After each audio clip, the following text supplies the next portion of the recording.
Ya pemirsa, tradisi pulang kampung alias kalau kita sebutnya selama lebaran mudik gitu ya, memang menjadi salah satu tradisi yang sangat melekat gitu dengan masyarakat Indonesia, bahkan bisa kita bilang ini identik bahkan mengakar jadi budaya masyarakat Indonesia saat lebaran tiba gitu ya. Kalau misalnya lebaran tapi nggak pulang kampung atau mudik itu kayak kurang lengkap gitu ya, bahkan masyarakat kita mengusahakan semaksimal mungkin yang lebih baik mudik daripada di Jakarta atau kemudian di tempat-tempat kota-kota besar, berjumpa dengan keluarga, kemudian bersilaturahmi itu yang paling penting, yang kemudian mereka harapkan bisa terjadi paling tidak 1 tahun sekali. Tapi kalau berbicara mengenai mudik, apa sih sebenarnya arti mudik dan juga makna yang bisa kita petik dari perjalanan mudik tersebut? Kami akan ajak Anda berbincang dengan sejarawan, sudah hadir bersama kami di studio Apa Kabar Indonesia Malam, ada Mas JJ Rizal. Selamat malam Mas JJ. Selamat malam.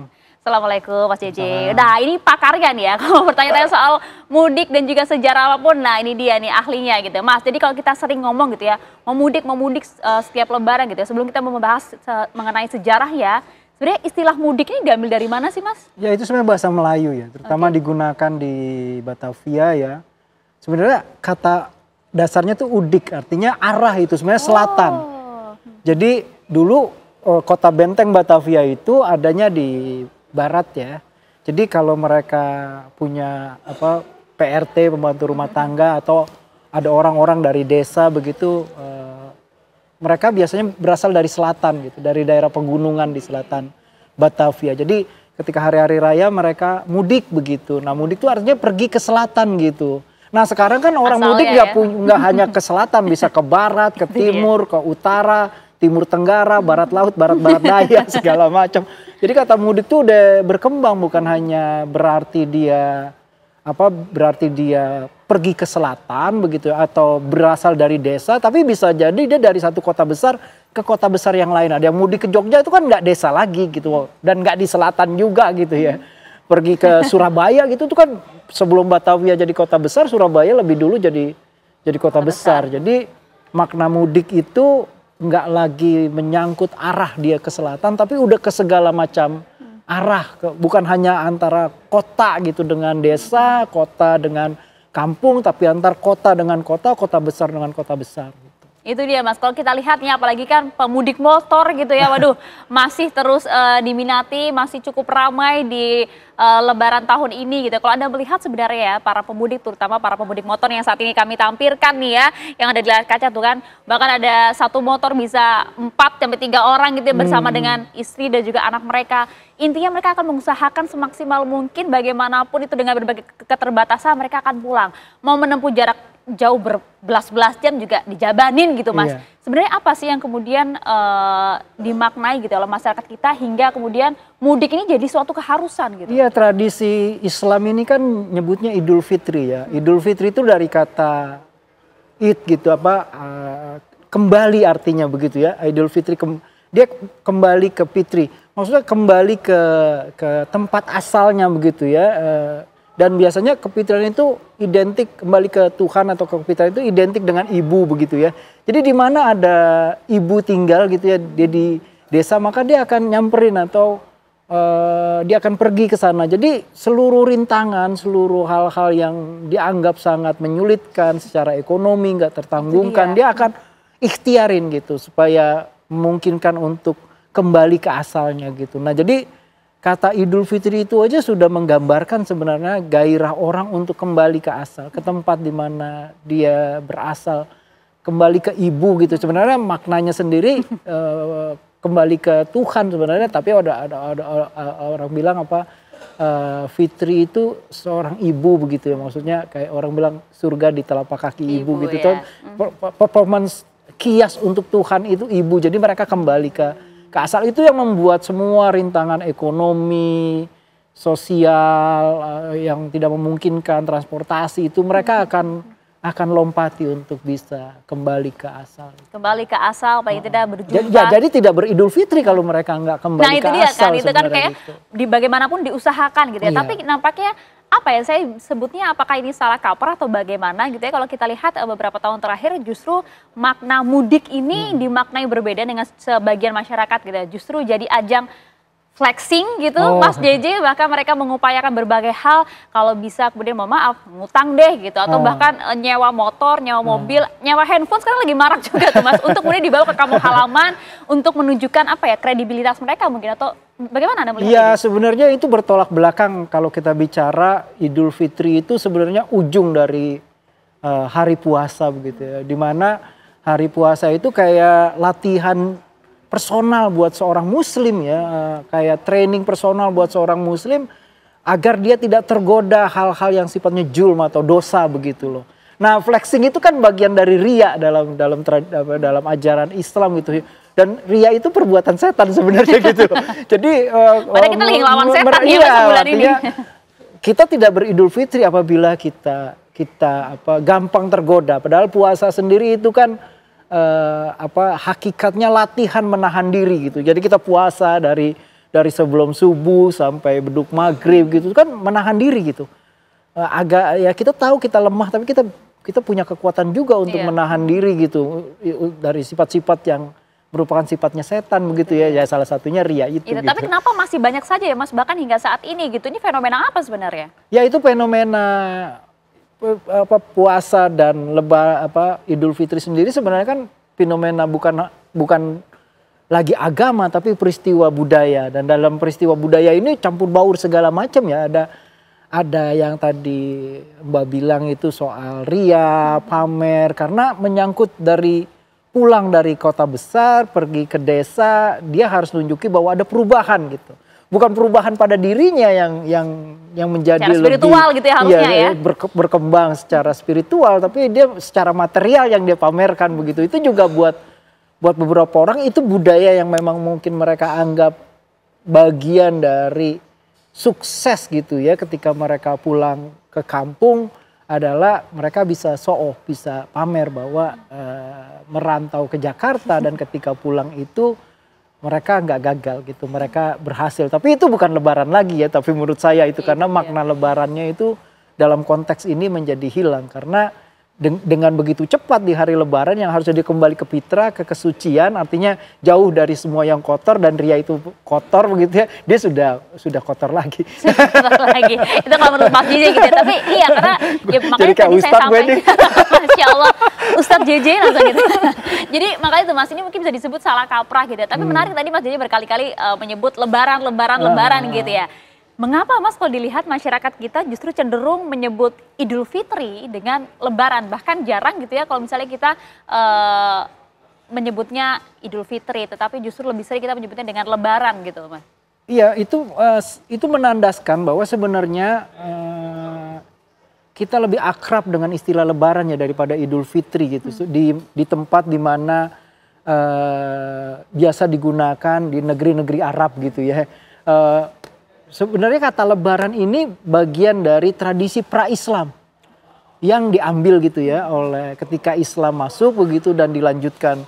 Lebaran sendiri dari kata lebar begitu. Sebenarnya ini maknanya sama dengan pelonggaran. Jadi setelah kita puasa, ketat itu kan puasa kayak namanya training gitu kan. Kita ketat gitu ya, tidak longgar begitu, tiba-tiba kita dilonggarkan, dilebarkan begitu ya. Jadi boleh makan lagi, enak-enak makannya, boleh minum-minum, enak-enak minumnya gitu. Yang tadinya selama puasa tuh nggak boleh. Tapi itu kan kewajaran. Jadi kembali kepada kewajaran. Jadi semua yang ketat itu ya, yang seperti kayak mau jadi orang beriman aja gitu, puasa, menahan hawa nafsu segala.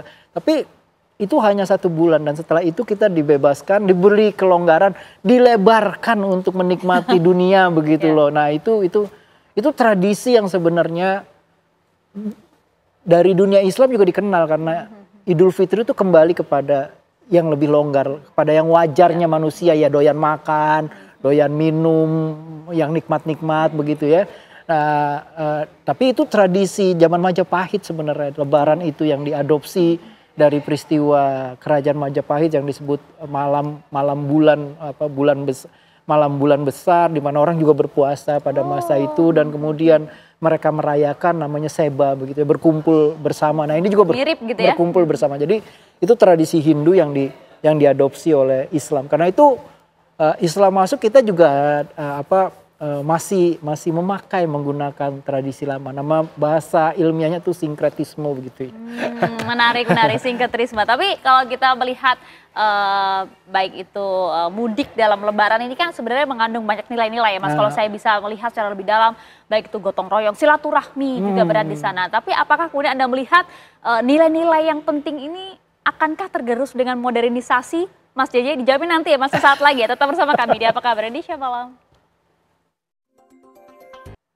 Ya, Anda kembali di Apa Kabar Indonesia Malam spesial bertakbir pemirsa. Tentu di malam hari ini kalau kita lihat tadi di sejumlah wilayah masih saja ada gitu ya masyarakat yang melakukan perjalanan mudik mereka. Karena nggak lengkap kalau nggak mudik gitu ya. Karena kalau bisa kita lihat secara lebih mendalam, mudik ini kan maknanya banyak ya Mas ya. Kemudian nilai-nilai yang terkandung juga luar biasa. Baik itu silaturahminya yang utama, kemudian juga kebersamaan, gotong royongnya. Banyak nilai-nilai penting di sana. Tapi Anda melihat tidak sih bahwa nilai-nilai penting ini mungkin tidak akan tergerus dengan modernisasi misalnya Mas? Ya bisa saja begitu, kayak pertanyaan tadi itu soal pamer itu ya. Itu kan juga bagian dari bagaimana fenomena gaya hidup gitu ya, lifestyle, kekotaan yang senang flexing itu dibawa ke desa gitu ya, yang sebenarnya menganggap perbuatan seperti itu bukan bagian dari budaya orang desa, pamer gitu ya. Mereka cenderung hidup sederhana begitu, tiba-tiba diguncang dengan kehadiran aneka macam pameran material begitu, dari sepatu, celana, baju, jam gitu ya, bagi-bagi ampau. Kalau perlu pas bagi-bagi ampaunya harus gini, nunjukin cincin, nunjukin jam gitu ya. Iya, itu bisa, maksud aku dia bisa mengguncang gitu ya, hal-hal yang menjadi identitas dari kehidupan desa gitu. Misalnya tidak suka pamer gitu, sekarang diperkenalkan budaya baru untuk gitu ya mereka ya. Iya, untuk pamer gitu, hidup sederhana itu hilang gitu. Dan Lebaran itu memang dia bukan peristiwa bermega-mega ya, bermewah-mewah, itu peristiwa kembali kepada kewajaran. Yang wajarnya manusia itu seperti apa sebenarnya begitu. Dong kita ini berarti Bang. Iya, jadi kembali kepada kewajaran, karena itu dilebarkan dari yang awalnya diketatkan sekarang dilebarkan, Lebaran namanya. Tapi bukan berarti dilepas kendalikan begitu kan. Nah, itu problem menurut saya, pemahaman konteks dari Idul Fitri maupun Lebaran yang tidak dipahami, dan karena itu kita kehilangan nilai-nilai yang sebenarnya bisa kita panen ya, bisa kita petik dari ya misalnya solidaritas gitu, misalnya zakat gitu, itu kan nilainya kecil sebenarnya ya sebenarnya, tapi itu penting banget buat setiap orang harus bayar. Kalau nggak bayar zakat ya ibadahnya mengambang begitu antara langit dengan bumi kayak gitu kan. Itu penggambaran yang menarik menurut saya, metafor yang sangat menarik tentang gagal, berhasil tidak, gagal iya gitu. Jadi zakat itu kecil tapi dia mengajarkan solidaritas. Nah, jadi orang yang punya perasaan persaudaraan begitu ya, merasa kesusahan orang lain, punya kesetiakawanan sosial, itu tuh menurut aku zakat itu mengajarkan ya kita wajib tergerak walaupun kecil, tapi kita harus punya perasaan itu gitu. Itu yang kemudian harusnya kita maknai secara sungguh-sungguh ya Bang. Iya, dalam situasi sekarang ini ekonomi yang merosot begitu ya, angka kemiskinan yang menaik begitu ya, bahkan kelas menengahnya juga menurun begitu ya. Menurut saya solidaritas itu jadi perlu. Solidaritas itu kan lawan dari flexing itu ya. Tapi kalau Anda lihat sudah mulai terlihat tidak sih saat ini begitu Mas, tadi yang tergerus oleh modernisasi, banyak kemudian budaya-budaya yang kemudian seharusnya tidak diwajarkan begitu ya, kemudian justru dibawa ke pedesaan. Yang menarik menurut saya di desa itu adalah toleransi ya. Jadi kalau di kampung-kampung itu biasanya mereka akan nganter satu sama lain gitu, makanan-makanan yang mereka buat dengan dapur mereka sendiri begitu ya, enggak GoFood ya atau GrabFood gitu ya, tapi mereka buat sendiri terus mereka antar ke tetangga-tetangga, dan mereka nggak peduli tetangganya itu agamanya apa begitu ya, pokoknya mereka antar, mereka berikan gitu, sampai akhirnya kue ya mereka kenali sampai di meja makan, oh ini kue yang tadi dari kita sebenarnya balik lagi gitu, itu kan mereka Lebaran itu kan juga identik dengan aneka macam kue maksudnya. Masih ada nggak Mas yang Ya, kayak gitu sekarang?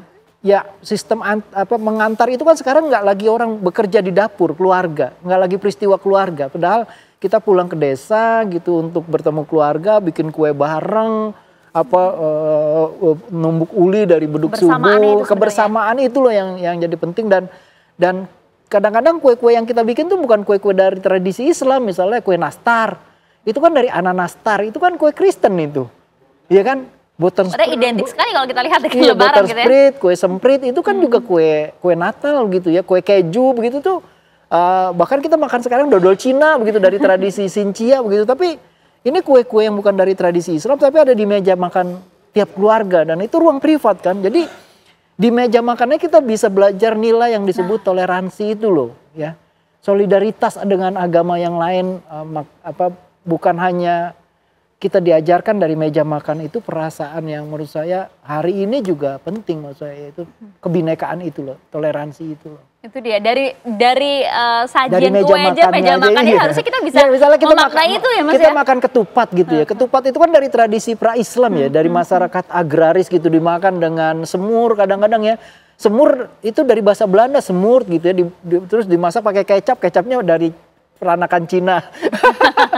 Jadi itu udah campur baur, tapi itu yang menggambarkan kebinekaan dan perasaan toleransi kita tuh sangat kuat begitu. Sebenarnya banyak makna-makna yang bisa kita petik, bisa kita ambil dalam momen mudik dan juga Lebaran ini Mas ya. Tapi ya karena itu ada yang bilang Lebaran dan seluruh aktivitasnya mudik puasanya itu kayak kapsul nilai. Jadi itu kapsul untuk kesehatan tubuh kita karena begitu banyak nilai di dalam multivitamin gitu ya, di dalam kapsul yang namanya tradisi Lebaran dan sekitarnya ini.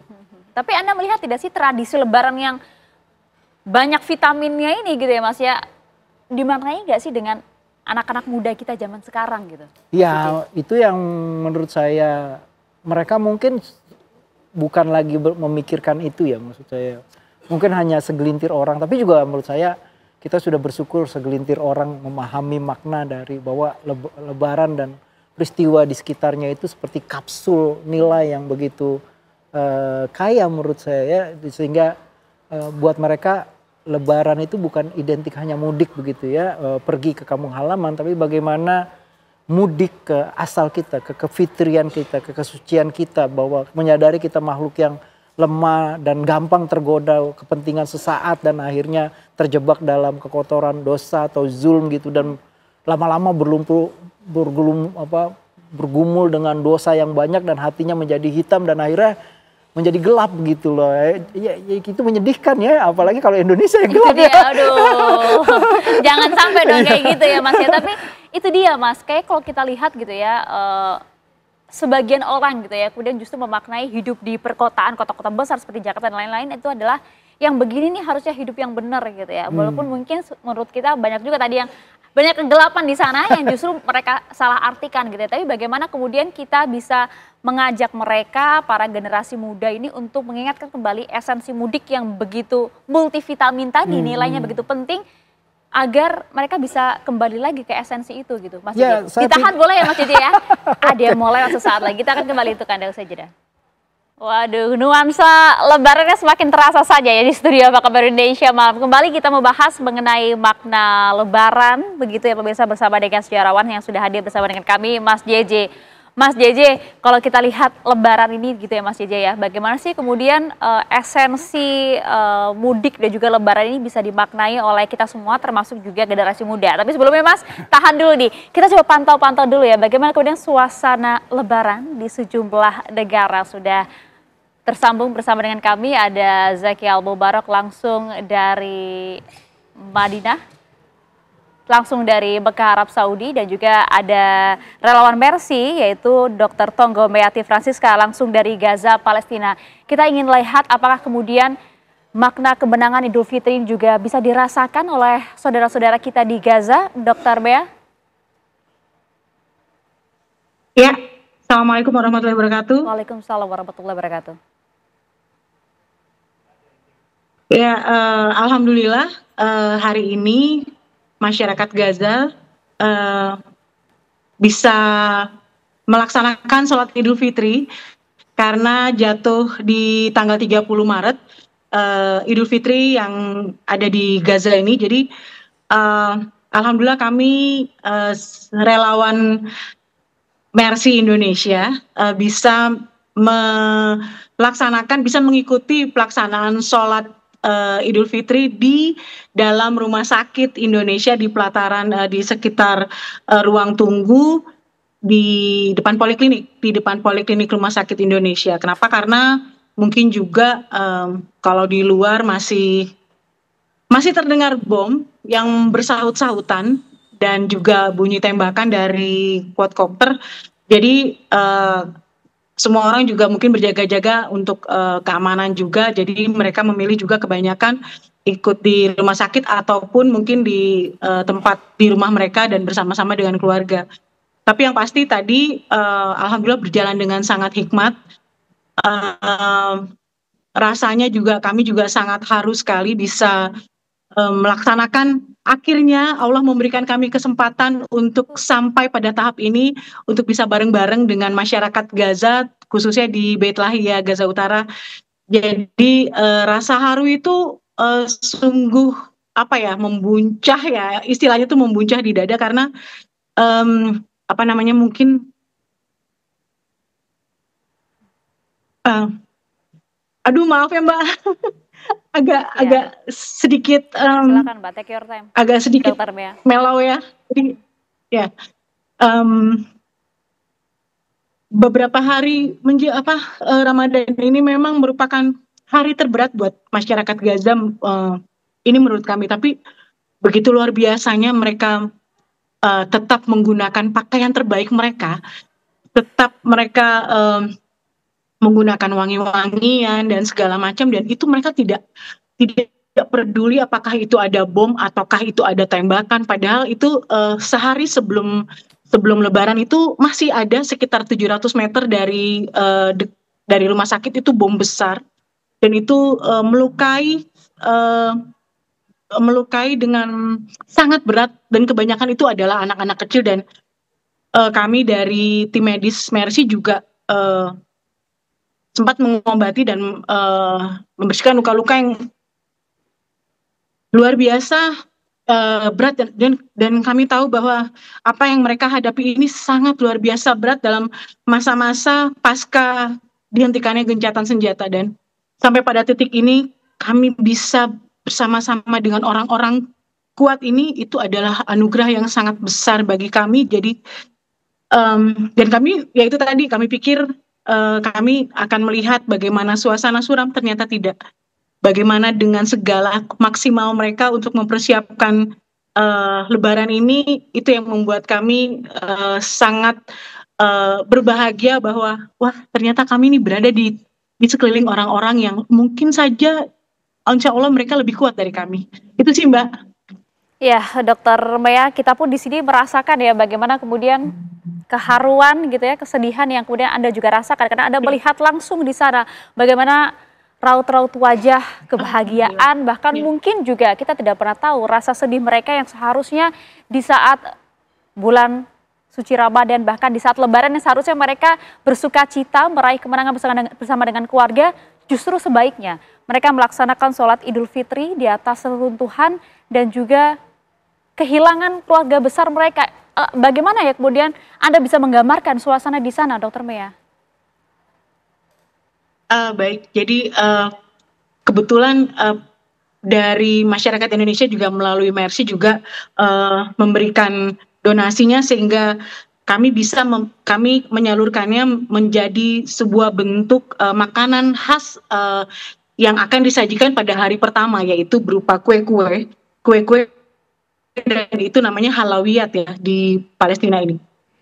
Begitu sukacitanya mereka mendapatkan hal tersebut. Kenapa? Karena harga luar biasa sangat melonjak berkali-kali lipat di sini. Apalagi blokade bantuan kemanusiaan kan masih ditutup sampai sekarang. Jadi bayangkan hal yang menurut kita mungkin di Indonesia itu adalah mungkin hal sepele, tapi bagi mereka itu merupakan hal yang sangat merupakan mungkin barang mewah buat mereka ya. Jadi bayangkan kami mendapatkan banyak banget pelajaran bagaimana dengan hikmatnya mereka melaksanakan sholat Id, bagaimana dengan sukacitanya dan bahagianya mereka ketika bersalam-salaman dengan kami juga dan semua masyarakat yang di sekitar Rumah Sakit Indonesia, bagaimana mereka kemudian tetap tersenyum dan lalu tapi memang aktivitas seperti biasa dan bom tetap bersahut-sahutan, tembakan tetap bersahut-sahutan, tapi ya itu seperti tidak ada apa-apa. Aktivitas silaturahmi dalam menyambut Idul Fitri ini tetap mereka laksanakan dengan penuh kebahagiaan. Gitu sih, Mbak. Tentu tak pernah terbayangkan ya, Dokter Bea ya, hal ini kemudian bisa kita melihat langsung, secara langsung gitu ya. Mereka kemudian merasakan hal ini dengan maksimal, dengan sukacita, meskipun mereka dalam hati mereka mungkin merasakan hal yang begitu luar biasa sedih. Anda melihat tidak ada kemudian saudara-saudara kita di sana yang justru merayakan Hari Raya Idul Fitri ini sebatang kara, kehilangan sanak saudara, tapi masih tetap bisa tersenyum di sana, Dokter Mea? Iya, kebetulan kemarin memang ada yang tadi saya bilang sempat ada ledakan dan sempat ada cerita lah bahwa sebenarnya dia tidak terkait dengan bom ya, dengan bom dia anak kecil yang mengantarkan pamannya gitu. Jadi hanya cerita saya sendiri, tapi saya ada banyak orang karena mereka kan sekarang tinggalnya di tenda-tenda ya, di tenda-tenda. Oh ya, tapi saya percaya bahwa kita semua ini nanti insya Allah syahid gitu. Kita ini syahid nanti, jadi kita nggak perlu khawatir gitu. Bayangkan mbak, anak kecil tuh yang ngajarin saya ngomong begitu. Iya ya, luar biasa sekali ya Dokter Bea ya. Tentu kita yang berada di Indonesia saja yang mungkin kehilangan salah satu orang tua kami pun sudah berbeda gitu, rasa lebarannya sudah tidak seperti lebaran yang biasanya, terlebih lagi bagaimana dengan perasaan mereka gitu ya. Luar biasa sekali Dokter Bea, titipkan salam kami kepada saudara-saudara kami yang berada di sana. Terima kasih Dr. Tonggo Meyati Francisca langsung dari Gaza, Palestina. Minal aizin wal faizin, mohon maaf lahir batin. Dokter Bea, selamat berlebaran di sana. Assalamualaikum. Satu lagi Mbak, Oke, boleh, silakan. Masyarakat buat kami semua di sini. Ya, kepada semua masyarakat di Indonesia, terima kasih atas semua donasinya juga. Tapi juga kami juga meminta yang paling penting adalah doa-doa semua masyarakat untuk tim Mercy pada khusus dan semua masyarakat Gaza yang pada saat ini benar-benar merasakan bahwa ini adalah yang paling terberat. Tapi kami mohon, kami yakin bahwa semua masyarakat Indonesia tidak melupakan masyarakat Gaza Palestina dan tetap bersama-sama dan mendukung Palestina untuk segera merdeka. Itu saja sih Mbak. Ya, tidak hanya doa kami yang luar biasa selalu menyertai Dokter Bea, kemudian rekan-rekan relawan di sana dan juga seluruh warga Gaza, tapi juga rasa terima kasih kami kepada seluruh relawan yang sudah setia dengan berbagai usaha maksimalnya, kemudian membersamai dan juga mendukung warga Gaza di sana, bahkan merawat mereka. Terima kasih, Dokter Bea. Assalamualaikum. Waalaikumsalam warahmatullahi wabarakatuh.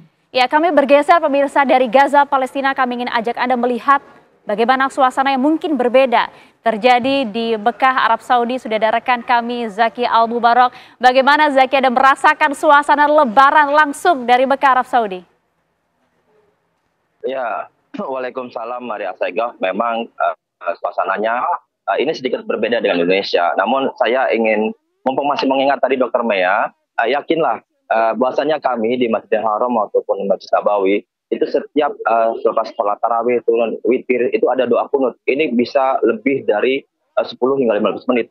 Ini beberapa kali kami mendengarkan para imam ini selalu mendoakan tentang Gaza Palestina. Memang kami tidak mungkin hafal semua doa-doa yang dibacakan oleh para imam.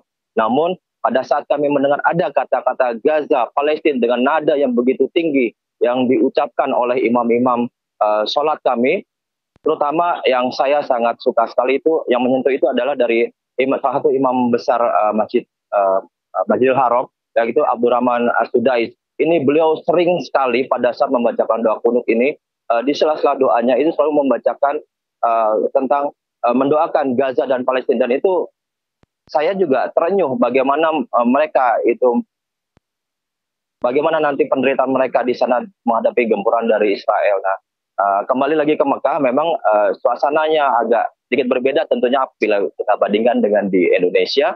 Bahasanya di sini selepas dari sholat Id, kemudian diikuti oleh ada ceramah sedikit dari, kebetulan tadi Abdurrahman As-Sudais yang membacakan itu, dan lepas itu memang kita langsung berpelukan, ada yang bersalaman, berpelukan, bahkan kita saling bercium pipi, saling bersentuhan kening dengan, walaupun dengan jemaah yang kita tidak kenal sama sekali. Itu mempertegas bahasanya umat Muslim itu sangat kuat, sangat erat kaitannya dengan nilai persaudaraan, dengan ukhuwah Islamiyahnya.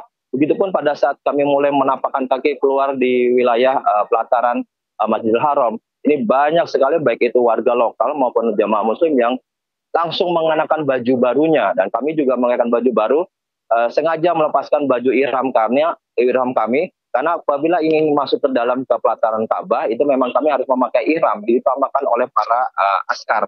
Nah, selepas itu kami memakai baju baru, itu terlihat sekali bagaimana bentuk persaudaraan, persatuan para umat Muslim yang dari seluruh dunia berkumpul, jutaan Muslim berkumpul, bagaimana mereka saling menguatkan, saling memaafkan, dan mungkin saling memberi. Bahkan kami sempat bertukar makanan, walaupun cuma permen ataupun kurma. Namun itu bagi kami ini sangat menyentuh sekali. Memang momen-momen yang seperti di Indonesia yang kita bertetangga, saling memaafkan dengan suasana makanan opor segala macam, mungkin tidak kami dapatkan di Mekah. Namun suasana yang juga menyentuh hati ini juga sempat menyentuh hati kami yang berada di sini. Mereka juga bahkan langsung berkumpul dengan keluarganya. Ada yang langsung video call, menelpon keluarga di kampung halamannya mungkin masing-masing.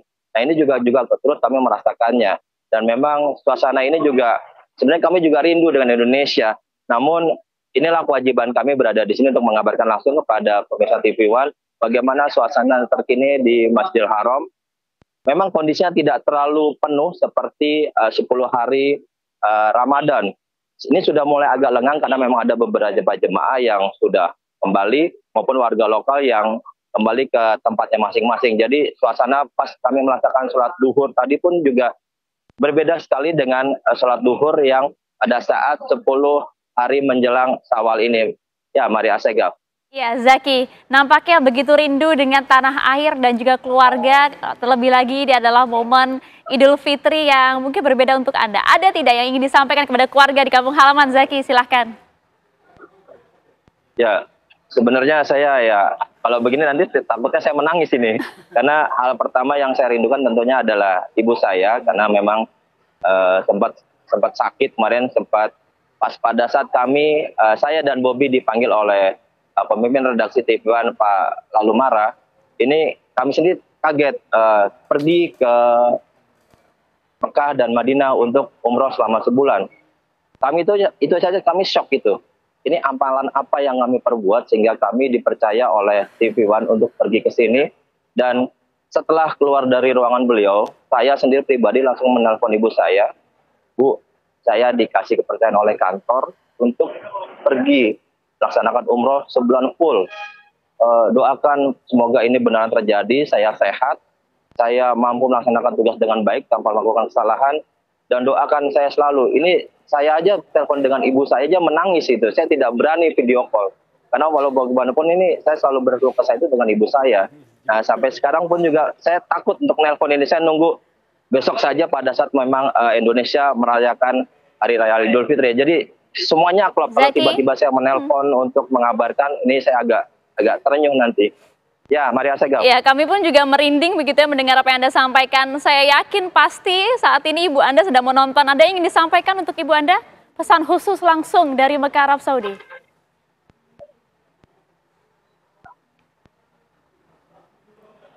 Ibu, terima kasih atas doanya. Alhamdulillah sudah 30 hari saya di sini. Walaupun sedikit flu tapi selalu bisa mengabarkan. Saya selalu berdoa semoga ibu sehat, terutama penyakit jantungnya. Apabila memang perlu dipasang ring, ya pasang ring. Ya, semoga ibu sehat selalu di umur 80 tahunnya ke depan ini nanti, Bu. Bapak saya juga semoga tetap sehat selalu. Ya, Maria Sega. Doa mujarab pasti langsung dipanjatkan oleh Ananda tercinta Zakil Mubarak langsung dari Mekah, Arab Saudi. Taqabbalallahu minna wa minkum. Minal aizin wal faizin. Bang Zaki ditunggu oleh adik-adik Anda langsung di Jakarta. Terima kasih Bang Zaki. Assalamualaikum.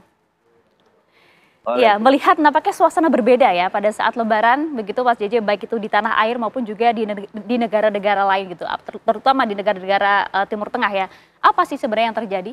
Ya, kalau sebenarnya kita unik ya, karena di negara-negara Arab dari Bahrain sampai Maroko begitu ya, di Saudi gitu, itu yang dirayakan besar itu bukan hari Idul Fitri tapi Idul Adha begitu ya. Di kita itu yang termasuk di Malaysia yang dirayakan justru itu hari Lebaran. Mungkin ini ada kaitannya dengan puasa yang begitu panjang ya, yang sebulan gitu dikekang begitu ya, kita training begitu, terus setelah sebulan berpuasa kita dibebaskan gitu, terus ada acara makan-makan, puncak kemenangan lah ya. Ya puncak bahwa akhirnya kita lulus dari training gitu. Itu mungkin yang membuat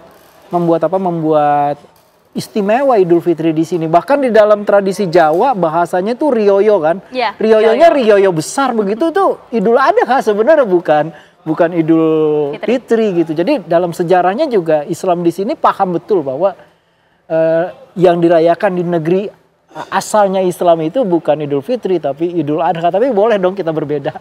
Itu dia, sah-sah saja dong gitu ya. Oke, mungkin satu kalimat Mas apa ingin Anda sampaikan mengenai budaya Lebaran di tanah air yang begitu melekat dengan masyarakat kita, silakan. Ya, menurut saya Lebaran itu kan peristiwa penting di dalam tradisi Islam kita dan di seluruh dunia. Yang kalau kita lihat tadi peristiwa di Gaza, di Palestina itu generasi baru tuh menyokong semua kan. Ya, mereka mungkin nggak paham bahwa itu bagian dari nilai Lebaran itu ya, solidaritas gitu. Tapi juga nilai bagaimana mereka paham bahwa Lebaran itu kembali ke fitrah, ke asal kita suci itu nggak mau kotor, kita ingin hanif gitu ya, mengejar kebaikan, mengejar kebenaran, kita nggak mau dalam kegelapan terus menerus gitu. Ini akan berulang, karena itu kita harus membersihkan diri, kita nggak mau ada dalam kegelapan, apalagi kalau bangsa kita dalam kegelapan. Itu orang yang berlebaran gak sah kalau nggak melawan kegelapan. Itu dia, Idul Fitri kembali ke fitrah dalam arti kesucian ini yang jangan sampai kemudian dilupakan oleh